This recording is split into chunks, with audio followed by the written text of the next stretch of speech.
Welcome to McPlum, simple solutions served daily. You start by showing the ruler because you need that visual reference. Click View and enable Ruler. This reveals the horizontal guide and, in some layouts, the vertical ruler. Use Print Layout to ensure measurements match printed output and avoid draft if you want on-screen accuracy. Once done, glance at units, inch or centimeter, and change in File Options Advanced if needed.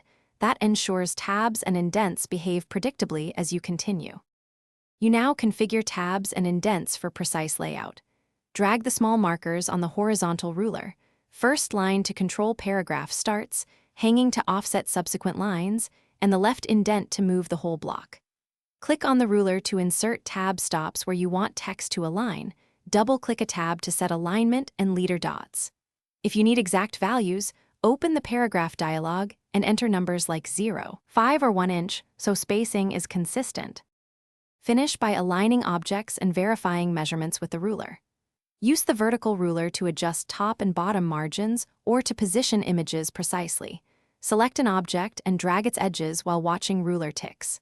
If a tab or indent misbehaves, drag the tab marker off the ruler to clear it, then recreate it cleanly. If spacing still looks wrong, make sure you're in Print Layout and that units match your document settings. That usually resolves scale or alignment issues. Thanks for watching. Stay juicy and subscribe.